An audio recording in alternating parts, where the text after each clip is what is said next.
afternoon, guys. So we'll discuss syllogism today. Syllogism में वो questions आते हैं, ठीक है। वो सारे क्वेश्चन जिसमें आप पढ़ते हो, all houses are flowers, some fans are chairs, है ना। इस तरीके के स्टेटमेंट्स दिया रहता है, फिर कंक्लूजन दिया रहता है। तो हम वेन डायग्राम से ऐसे क्वेश्चन कैसे सॉल्व करते हैं वो आप सीखेंगे।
ये तो स्टार्ट करते हैं। आई थिंक 10-12 बजे आ चुके हैं।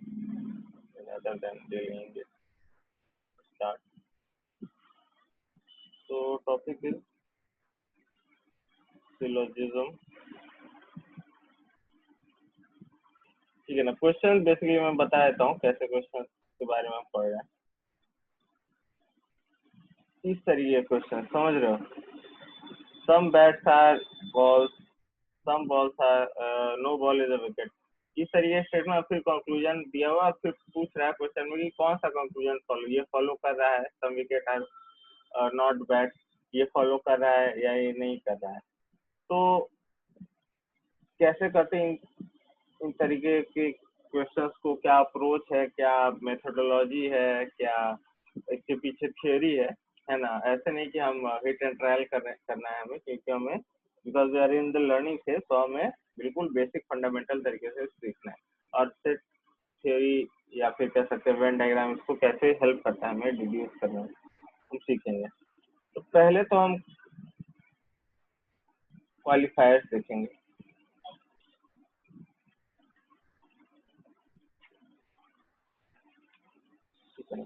क्वालिफायर क्या होता है?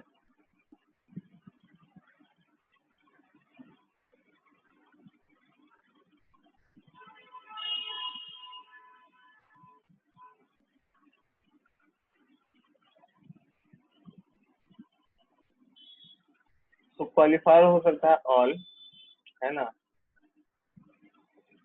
जैसे ऑल एज आर बी, है ना, जैसे ऑल शूज आर सॉक्स, है ना। ये एक तरीके क्वालिफायर है। दूसरे तरीके का क्वालिफायर हो सकता है नो वाला, है ना। नो, नो वाला एग्जांपल क्या हो सकता है? नो ए इज बी, है ना, जैसे नो ए इज बी। या फिर कह सकते हैं नो बॉय इज गर्ल,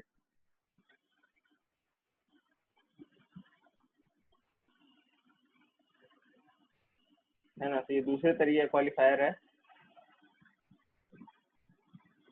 ठीक है। अब थोड़ी देर में हम इनको चार तरीके के देखेंगे और फिर इनको हम कैटेगराइज भी करेंगे। पहले देख लेते हैं क्या क्या है। ऑल तो देख लिया, नो देख लिया, सम देख लिया, अब सम देखते हैं। सॉरी, नो देख लिया, अब सम देखते हैं। तो सम एज आर बीज, है ना, जैसे सम डॉक्टर्स आर मेन, ये एक तरीके का अलग तरीके क्वालिफायर हुआ, है ना।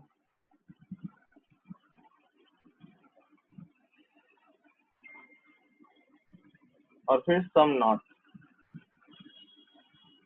है ना। Some is are not B से जैसे कह सकते हैं कि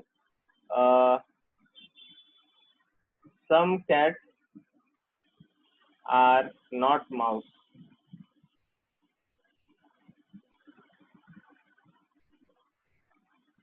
तो ये अलग अलग क्वालिफायर्स के लिए हम कैसे डायग्राम बनाते हैं, है ना। वेन डायग्राम समझते हो ना, जैसे वेन डायग्राम ऐसे बनता है, दो सेट मान लिया, है ना। मान लिया दो सेट और दोनों सेट में कुछ कॉमन है, तो हम कैसे बनाते हैं वेन डायग्राम, ऐसे ले लिया ए और बी, उसके बीच में कुछ कॉमन है, वो ये पार्ट हो गया, इसको इंटरसेक्शन बोलते हैं। तो वेन डायग्राम सबको पता होगा, ठीक है। अब वो उसको कैसे हम सिलोजिज्म में, यानी कि इस टाइप के क्वेश्चन में हम कैसे हेल्प में लेते हैं, और एक बार आप समझ गए ना तो आपके सारे क्वेश्चन सही हो जाएंगे। इसमें कोई बहुत कॉम्प्लिकेशंस नहीं है, बहुत सिंपल से रूल्स हैं, और हर जगह आपको वही लगाना है, ठीक है। तो पहले तो हम बेसिक डायग्राम और अल्टरनेटिव डायग्राम क्या होता है वो समझेंगे। एक टेबल हम बनाते हैं,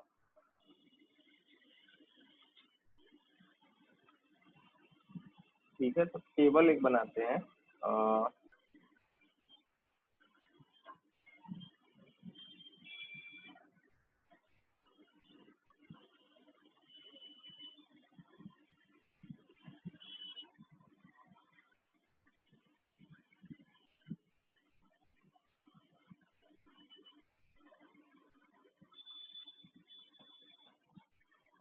यहाँ पे लिखते हैं क्वालिफायर,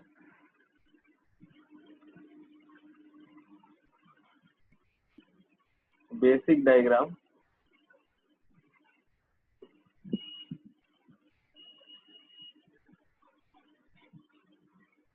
और ऑल्टरनेटिव डायग्राम, ठीक है। ये सब क्या होता है देखेंगे, इम्पेशेंट नहीं होना है, घबराना नहीं है, बहुत आराम से समझ में आ जाएगा।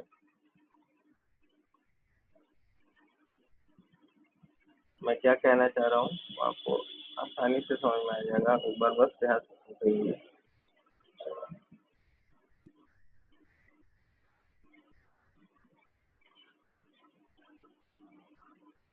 ठीक है, क्वालिफायर के हिसाब से, है ना। तो पहला क्वालिफायर जो था क्या था, ऑल, ठीक है ना। तो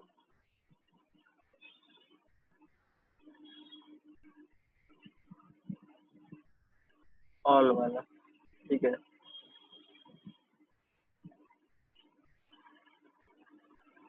तो ऑल एज आर बी, है ना। ऑल एज आर बी के लिए बेसिक डायग्राम कैसे बनता है। बेसिक डायग्राम के साथ कंडीशन ये है,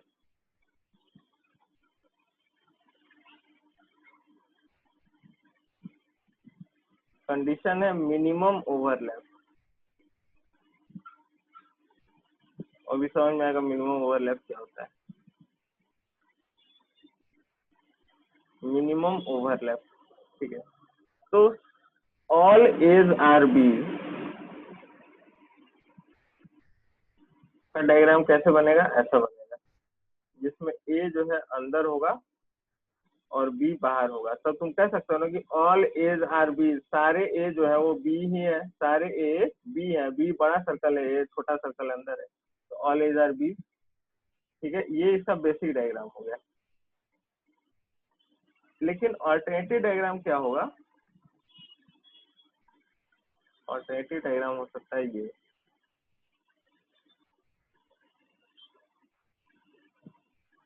कि सेम सेट ए और सेम सेट बी हो। कहने का मतलब है कि मान लो कि कोई सेट ए है, जिनको कंफ्यूजन हो रहा हो सेट, मान लो कोई सेट ए है जिसमें नेचुरल नंबर्स है। तो नेचुरल नंबर जानते हो तुम लोग कैसे आगे चलता है, नेचुरल नंबर कहाँ से शुरू होता है, एक से, फिर दो, तीन, फिर इंफिनिटी, है ना। और मान लो बी कोई सेट है होल नंबर का, तो होल नंबर कैसे चलता है जी, जीरो स्टार्ट होता है, फिर आगे वही 1 2 3। तो कह सकते हैं हम कि all all A's are B, समझ रहे हो ना, ऑल ए 1 2 3 जो है इस सेट में आएगा कि नहीं आएगा, बिल्कुल आएगा। ऑल एज आर बी तो समझ में आ रहा है। लेकिन मान लो कि बी सेट कोई है जिसमें होल नंबर -0 लिखा हुआ है ना। तो तब क्या होगा, तो फिर ये सेट जो है नेचुरल नंबर ए वाला सेट और बी वाला सेट सेम हो गया, क्योंकि होल नंबर में तुम जीरो हटाएगा तो क्या हटा दो तो क्या बचेगा, सिर्फ नेचुरल नंबर बचेगा। तो समझ रहे हो ना, उस केस में भी हम बोल सकते हैं ना, उस केस में भी हम बोल, जब दो सेट इक्वल होंगे, जब ए और बी इक्वल होगा, ए और बी में same number of element, same same exact same elements होंगे, तब भी तुम ये बोल सकते हो ना ऑल एज आर बी। ठीक है, तो वो वाला केस जब बी में होल नंबर था, बी और जीरो था, तो हम कह सकते हैं कि जीरो जो है 1 2 3 4 5 सब इसके अंदर है और जीरो जो है ए के बाहर है, वो बी में। ठीक है, तो इस तरीके से समझ में आ गया होगा कि होल नंबर और नेचुरल नंबर से मैंने आपको एक तरीके से एक्सप्लेन करने की कोशिश की है कि दो अलग अलग सेट के लिए कैसे हम डायग्राम बना सकते हैं। अब बेसिक डायग्राम में मैंने क्या बोला है, मिनिमम ओवरलैप, यानी कि आपको कोशिश ये करनी चाहिए कि ज्यादा से ज्यादा ऐसे एलिमेंट हो जो दो सेट के बीच में कॉमन ना हो। यहाँ पे अगर आप देखो, ए ऑल एज आर बी में हमने क्योंकि सारे ए को बी के अंदर रखना है, इसलिए ए को छोटा सा अंदर बना और बी को बड़ा बनाया है, ये अज्यूम करते हुए कि अब की काफी सारे ऐसे एलिमेंट्स होंगे बी में जो कि ए के अंदर अभी नहीं आए हैं। तो हमेशा बेसिक डायग्राम में आपको मिनिमम ओवरलैप का ध्यान रखना है कि minimum number of common elements हो, maximum number of uncommon elements हो। ठीक है, बेसिक ओवरलैप का क्या मतलब, minimum number of common element.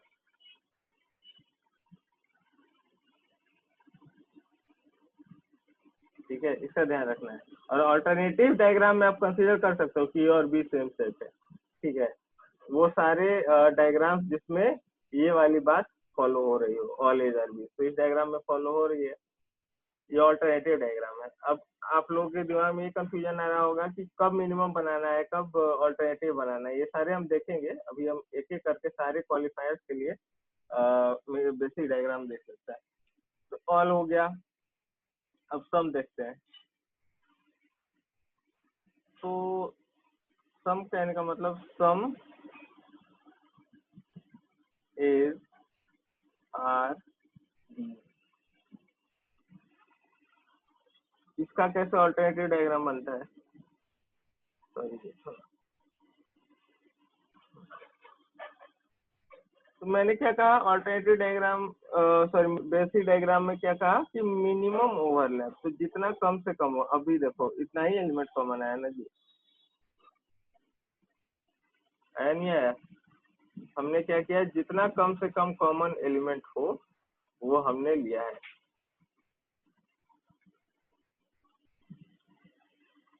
तो ये सेट ए, ये सेट ए है और ये सेट बी है, ये कॉमन है ना। सम A's are B, some A's are B, ये कुछ एज है और बीज है, सेम है ना। सम सम एज आर बी। अब ऑल्टरनेटिव डायग्राम इसमें कैसे बनेगा, एक तो ऑल्टरनेटिव डायग्राम ये हो सकता है कि, है ना, ए अंदर हो बी के, तो ए जब पूरी तरीके से बी के अंदर होगा तब भी तुम बोल सकते हो ना कि सम एज आर बी। कुछ ये तो है ना, सारे के सारे ए बी है यहाँ पे, लेकिन कुछ तो है, तो इस चीज को फॉलो तो कर रहा है। लेकिन वही बात बोल रहा हूँ मैं, ये जो है मिनिमम ओवरलैप का केस नहीं, मिनिमम ओवरलैप का केस ये था, ये मिनिमम ओवरलैप नहीं है। ये तो मैंने क्या किया कि सारे के सारे एलिमेंट उठा दिए इसमें। ठीक है, तो फील आनी चाहिए मिनिमम ओवरलैप से। मैं क्या कहना चाह रहा हूँ कि maximum number of dissimilar elements हो दोनों सेट में। ठीक है, कॉमन एलिमेंट जितना कम से कम बन सके वो हम बनाते हैं। ठीक है, और एक तो ये बना, दूसरा क्या, तुम लोग समझ ही रहे होगे, इसका उल्टा, यानी कि बी अंदर ए बाहर, बी अंदर और ए बाहर, तभी सम A's are B. Some A's are B अभी भी ठीक है ना, ये जो एज है ये बी भी है, तो ये दूसरा अल्टरनेटिव डायग्राम बना। और तीसरा अल्टरनेटिव डायग्राम कौन सा बनेगा, ये वाला है ना, ए ए और बी सेम सेट हो तभी तुम बोल सकते हो ना, अगर ए और बी सेम सेट हो तभी तुम बोल सकते हो ना कि सम इज आर बी।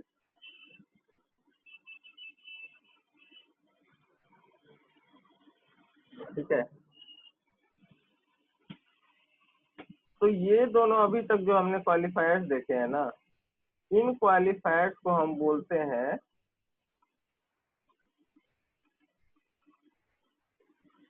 एफर्मेटिव, या कह सकते हैं पॉजिटिव।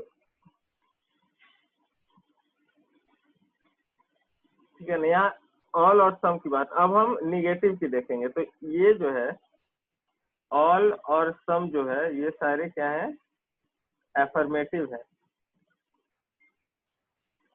ये एफर्मेटिव है, ये एफर्मेटिव है।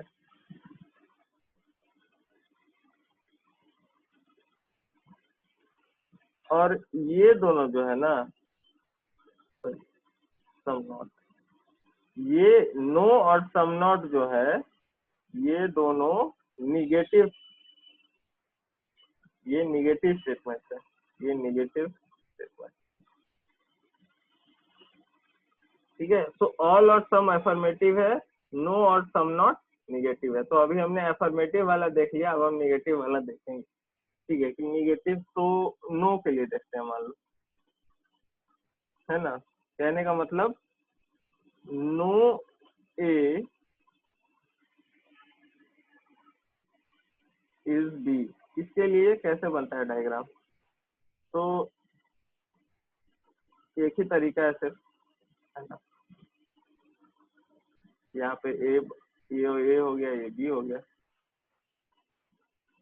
समझ रहे हो ना। नो ए इज बी मतलब ए और बी के बीच में कोई एलिमेंट नहीं है, तो ए एक अलग सर्कल बना दो, बी अलग सर्कल बना दो। अब इसका जो है ऑल्टरनेटिव डायग्राम भी यही होगा। ठीक है, ऑल्टरनेटिव डायग्राम भी यही होगा। इसमें बेसिक डायग्राम ऑल्टरनेटिव डायग्राम कुछ डिफरेंस नहीं है, क्योंकि आपको यही दिया ही यही हुआ है कि कोई ए बी नहीं है, यानी ए और बी में कोई भी एलिमेंट कॉमन नहीं है। उसका इंटरसेक्शन आप लोगे तो नल आएगा, कोई भी कॉमन एलिमेंट उन दोनों में नहीं है। ठीक है, तो नो भी समझ में आ गया होगा। और सम नॉट देखते हैं, क्योंकि सबसे कंफ्यूजिंग है, जिसका डिफिकल्ट नहीं है, बट ध्यान रखना है थोड़ा। सम नॉट, तो सम नॉट वाले में आपको क्या करना है,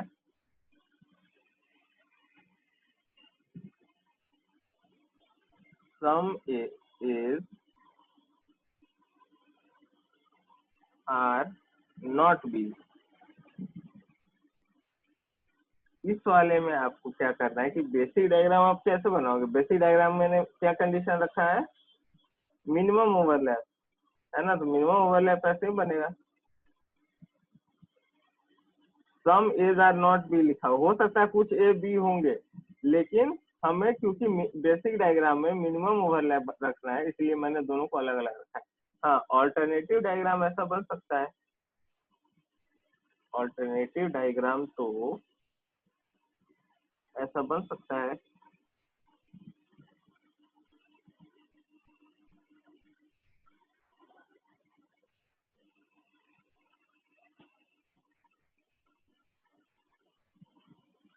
देखो यहाँ पे some A's are not B correct है कि नहीं है। ये सारे अगर एलिमेंट्स देखो, ये सारे ए जो है, बी नहीं है, बी तो यही खत्म हो गया ना जी, बी यही खत्म हो गया, बी यही सर्कल तक है। तो ये सारे जो डॉट वाले एलिमेंट्स है वो बी नहीं है, तो सम एज आर नॉट बी तो करेक्ट हो गया। ये एक ऑल्टरनेटिव डायग्राम है। ऐसे और कितने ऑल्टरनेटिव डायग्राम बन सकते हैं, ट्राई टू थिंक।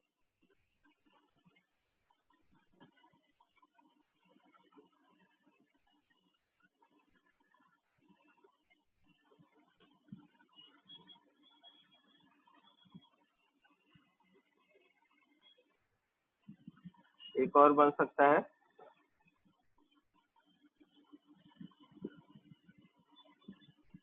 जब आप क्या करो, ए को बाहर रखो और बी को अंदर रखो। अभी देखो, अभी जो क्वेश्चन लिखा हुआ है सम एज आर नॉट बी, जो करेक्ट है। ये सारे एलिमेंट्स जो है ए के, वो बी में नहीं है, बी अंदर है, सारे बी ए है, लेकिन some A's, there are some A's which are not B. तो ये भी एक ऑल्टरनेटिव डायग्राम है। ठीक है, तो हमने सारे अब ऑल्टरनेटिव डायग्राम देखिए। अब बात आती है कि ये दोनों तो चलिए एफर्मेटिव है, ये एफर्मेटिव है, ये एफर्मेटिव है,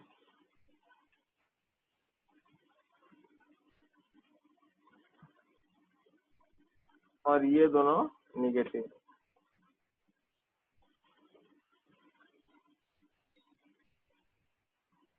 ठीक है, तो बेसिक डायग्राम कब बनाना है और अल्टरनेटिव डायग्राम कब बनाना है? फॉर एग्जांपल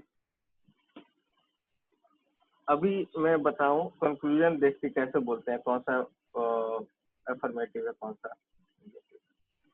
जैसे कंक्लूजन देखो, फॉर एग्जांपल ये कंक्लूजन देखो, ये क्वेश्चन देखो, क्वेश्चन नंबर 3 देखो, no coffee is milk. No coffee is milk क्या है? ये एक निगेटिव कंक्लूजन है। और ऑल मिल्क आर कॉफी, या अगर क्वेश्चन लिखा रहता सम मिल्क आर कॉफी, तो ये पॉजिटिव या एफर्मेटिव कंक्लूजन होता है। तो एफर तो रूल्स क्या है वो लिख लो।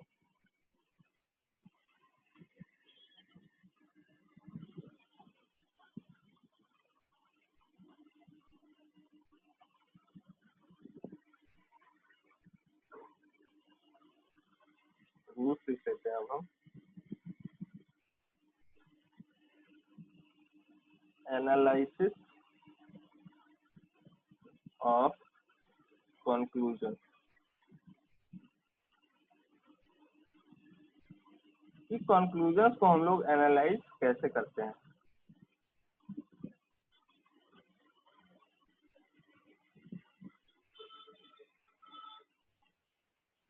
ठीक है, तो पॉजिटिव कंक्लूजन या एफर्मेटिव कंक्लूजन के लिए रूल देखते हैं।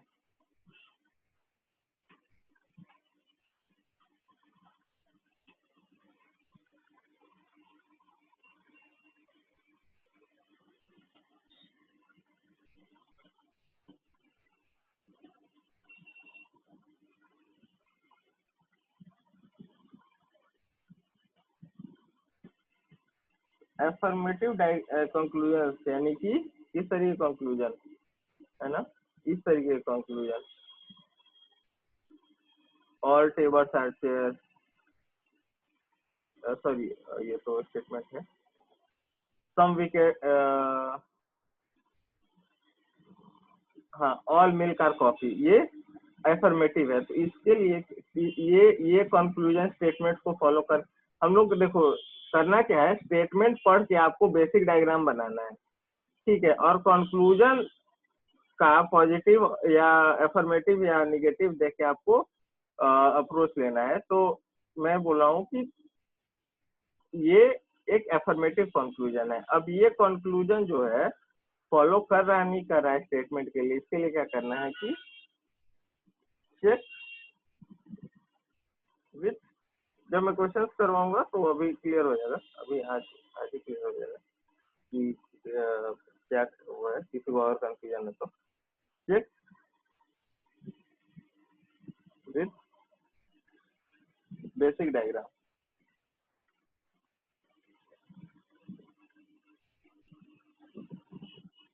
ठीक है, आपको सिर्फ बेसिक डायग्राम चेक करना है एफर्मेटिव कंक्लूजन में। अगर बेसिक डायग्राम को फॉलो कर रहा है तो हमेशा फॉलो करेगा, अगर नहीं कर रहा है तो कभी नहीं करेगा।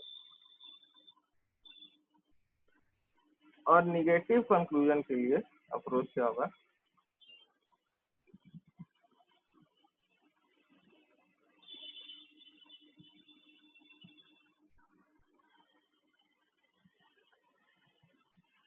चेक निगेटिव कंक्लूजन के लिए पहले आपको चेक विथ बेसिक डायग्राम। अगर बेसिक डायग्राम फॉलो नहीं कर रहा है तब तो चलो फेल हो गया, वो कंक्लूजन स्टेटमेंट को फॉलो नहीं कर रहा है।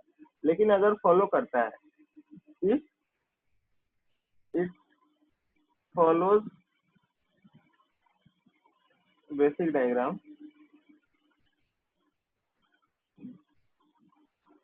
देन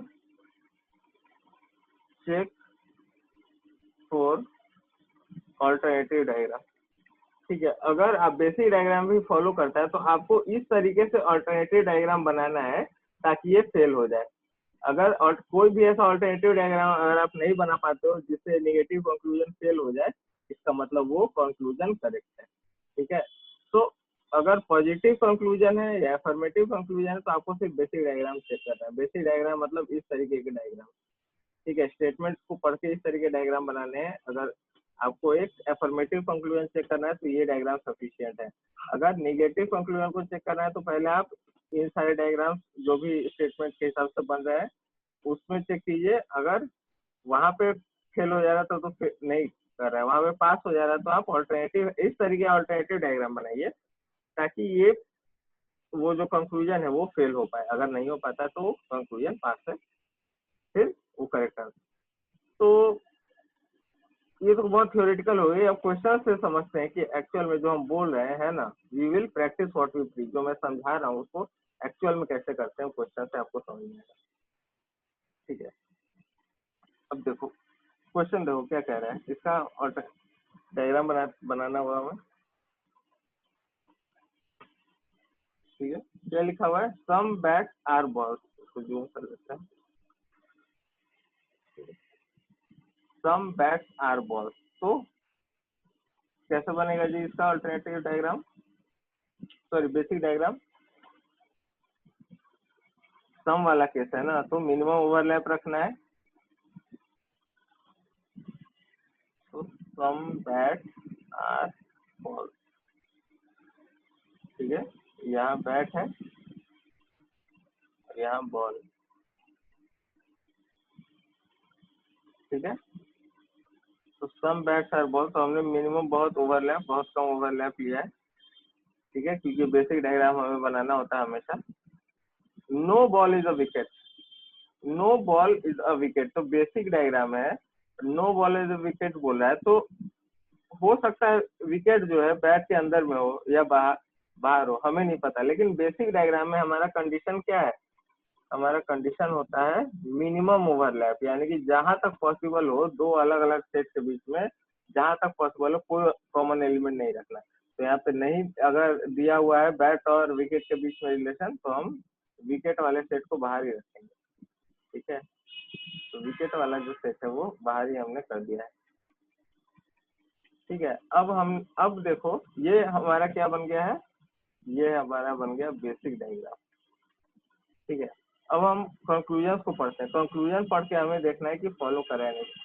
पहला कंक्लूजन पढ़ो, some wickets are not bad, some wickets are not bad, ठीक है। ये क्या है, एक निगेटिव कंक्लूजन है ना। तो पहले हमें क्या करना होता है निगेटिव कंक्लूजन में, थ्योरी क्या लिखा है मैंने, check with basic diagram, if it follow basic diagram then check with alternative diagram। तो बेसिक डायग्राम में अगर तुम देखो तो some wickets are not bad, ये तो करेक्ट है, some wicket are not bad correct है। लेकिन मैंने क्या बोला कि नेगेटिव कंक्लूजन में आपको इस तरीके से ऑल्टरनेटिव डायग्राम बना के चेक करना होता है कि क्या किसी ऐसा ऑल्टरनेटिव डायग्राम कोई बन पा रहा है जिसमें ये कंक्लूजन फेल हो पाए। तो बिल्कुल बन पाएगा इसमें, अगर मैं ऑल्टरनेटिव डायग्राम बनाऊं,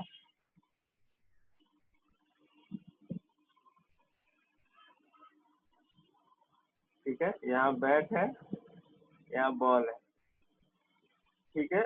और उसके बाद क्या लिखा हुआ था, no ball is a wicket. तो एक काम करता हूँ मैं विकेट को इसके अंदर बैट के अंदर घुसा देता हूँ, ठीक है।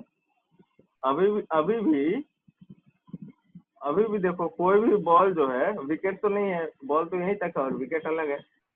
तो इस केस में अगर तुम देखोगे तो सम विकेट आर नॉट बैड, ये गलत प्रूव हो गया है ना। तो हम एक ऐसा ऑल्टरनेटिव डायग्राम बना पाए जिसमें ये कंक्लूजन गलत प्रूव हो गया, तो इसका मतलब कि ये गलत है। दूसरा देखो ये सिर्फ पॉसिबिलिटी की बात कर रहा है, बोला है all wicket being bat is a possible, हाँ है ना। All wicket being bat, bat जो है बड़ा वाला है और विकेट जो है छोटा वाला है, ये पॉसिबल है, बिल्कुल है। तो ये करेक्ट है। तो अभी करेक्ट इसका आंसर क्या आएगा, बी आएगा। चेक कर लेते हैं इसको, क्वेश्चन नंबर 1 है ना, क्वेश्चन नंबर 1 का बी करेक्ट है, ठीक है। उसी तरीके से क्वेश्चन नंबर 2 देखते हैं, डायग्राम बनाते हैं। क्या कह रहा है, all tables are chair, all table are chair, इसका बेसिक डायग्राम कैसे बनता है? ऑल एज आर बीज का कैसे बनता है बेसिक डायग्राम? एक सेट को दूसरे सेट के अंदर डाल देते हैं ना, सबसेट बना देते हैं, तो ए को बी के अंदर डाल देते हैं। तो उसी तरीके से ऑल टेबल आर चेयर बोल रहा है, तो टेबल अंदर चला गया, चेयर बाहर। ये बेसिक डायग्राम है ना, हम बेसिक डायग्राम बना रहे हैं। All tables are chair, correct है। No chair is a couch, कोई भी चेयर जो है काउच नहीं, तो काउच एक बाहर बना लेते हैं कोई।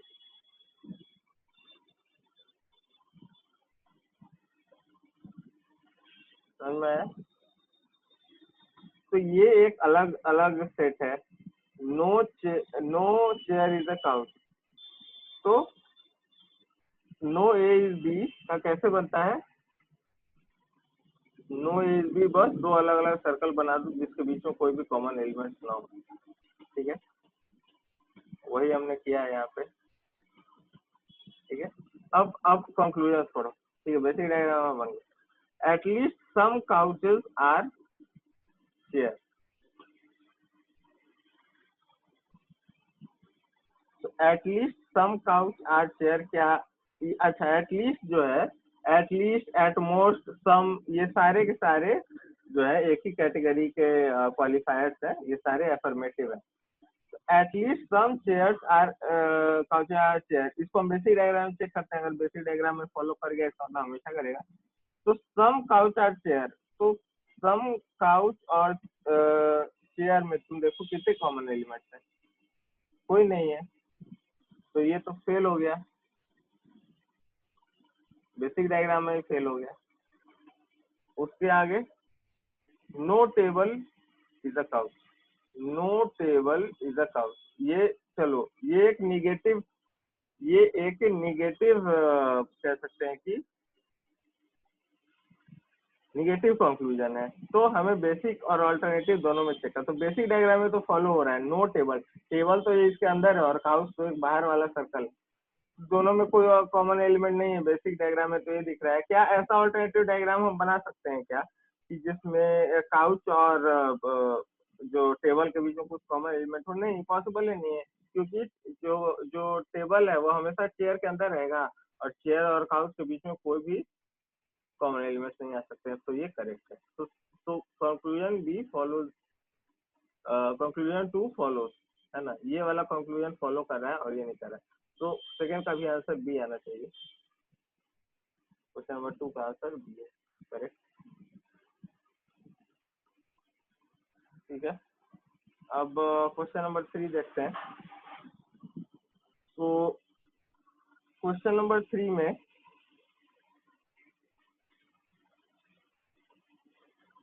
to try to look,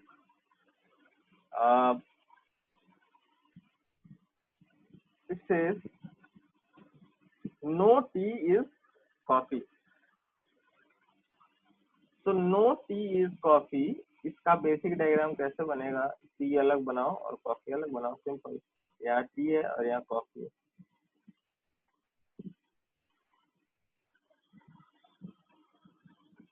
है ना। उसके बाद क्या बोला है? नो मिल्क इज टी, तो नो मिल्क इज टी, इसका मतलब मिल्क और टी जो है अलग। अब मिल्क और कॉफी के बीच में कोई रिलेशन है, लेकिन बेसिक डायग्राम मैंने आपको बोला है मिनिमम ओवरलैप रखने के लिए, तो यानी मिल्क और कॉफी में भी हम कोई कॉमन एलिमेंट नहीं लेंगे, क्योंकि हमें बेसिक डायग्राम बनाना है मिनिमम ओवरलैप के साथ। ठीक है, अब पहला कंक्लूजन पढ़ो। नो कॉफी इज मिल्क, ये बेसिक डायग्राम में तो फॉलो कर रहा है, लेकिन क्या है ये एक निगेटिव कंक्लूजन। तो बेसिक डायग्राम में फॉलो करने के साथ अल्टरनेटिव डायग्राम में भी इसको फॉलो करना पड़ता है। तो अल्टरनेटिव डायग्राम अगर मैं इसका बनाऊं तो इन्हीं दोनों स्टेटमेंट का, नो टी इज कॉफी, तो टी इधर, कॉफी इधर। ठीक है, no tea is coffee and no milk is tea, तो मिल्क को मैं चाहूँ तो पूरा घुसा सकता हूँ ना इसके अंदर, मिल्क को तो मैं पूरी तरीके से डाल सकता हूँ, और ये मैंने देखो ऐसा अल्टरनेटिव डायग्राम जानबूझ के बनाया है ताकि ये फेल हो पाए। All milk, no milk, no coffee is milk, तो नो कॉफी इज मिल्क जो है वो गलत हो गया यहाँ से प्रूफ, तो ये कंक्लूजन फॉलो नहीं करता है। ठीक है, तो मैं जब भी मैं निगेटिव कंक्लूजन को अल्टरनेटिव के लिए अल्टरनेटिव डायग्राम बनाता हूँ, तो मेरी कोशिश ये रही कि वो फेल हो जाए। अगर मैं नहीं बना पाया इसका मतलब वो नेगेटिव कंक्लूजन करेक्ट है, स्टेटमेंट को वो फॉलो करता है। ठीक है, सेकेंड देखें, अगर जैसे यहाँ पे था, यहाँ पे हम नहीं बना पाए ना ऐसा कोई भी अल्टरनेटिव डायग्राम नहीं बना पाए इन दोनों के लिए जहाँ पे कि ये चीज जो फेल हो जाए, तो वो करेक्ट था। ठीक है, अभी यहाँ पे हम देख लिया। ठीक है, सेकेंड कंक्लूजन देखो, all milk are coffee, all milk are coffee, तो बेसिक डायग्राम ये एक क्या कहते हैं, एक एफर्मेटिव कंक्लूजन है। अब ये तो बेसिक डायग्राम में ही फॉलो नहीं हो रहा है ना, बेसिक डायग्राम में ही मिल्क अलग है कॉफी अलग है, तो ये तो वैसे ही गलत हो गया। तो इसका करेक्ट आंसर क्या आएगा, इसका करेक्ट आंसर आएगा none of them, neither one और नॉट टू, तो इसका थर्ड का आंसर आया चाहिए D, third answer is correct. Right, तो इसी तरीके से हमें बाकी यह करना है। ठीक है, हम नेक्स्ट क्लास में, ठीक है, और डिफरेंट वैरायटी के क्वेश्चन भी डिस्कस करेंगे। तो आई be taking the attendance.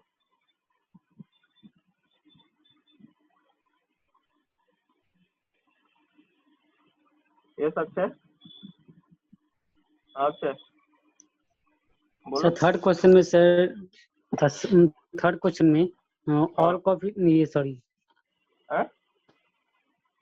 All milk और कॉफी तो हो सकता है सर, ऑल मिल्क और कॉफी नहीं, देखो ये ऑल्टरनेटिव डायग्राम है बाबू, ऑल्टरनेटिव डायग्राम में तुमको जाना ही नहीं है। ये ऑल्टरनेटिव डायग्राम मैंने किसके लिए बनाया है, पहला कंक्लूजन को गलत प्रूव करने के लिए। हमेशा पहला चेक जो करना है, ऑलवेज, तुम थ्योरी पढ़ो, हमेशा जो है बेसिक डायग्राम, बेसिक डायग्राम से ही अफर्मेटिव करना के लिए, है सर। हाँ अफर्मेटिव के लिए भी मैंने लिखवाया तुमको चेक बेसिक डायग्राम, निगेटिव के लिए पहले क्या दिखाया, बेसिक डायग्राम। तो पहले बेसिक डायग्राम के लिए चेक करना है, बेसिक डायग्राम के लिए फेल हो गया कोई तो फिर फेल। तो बेसिक डायग्राम में हमने देखा कि ऑल मिल्क और कॉफी जो है फेल हो गया, तो ये फेल है। ठीक है, तो this is the thing, right. आप ऑल्टरनेटिव डायग्राम उसके लिए नहीं बनाओगे। ठीक है, तो आई होप तो इट एड्रेस, और प्रैक्टिस करेंगे तो और क्लैरिटी आ जाएगी नेक्स्ट लेक्चर में। तो I think we're done with the attendance and meet the next lecture.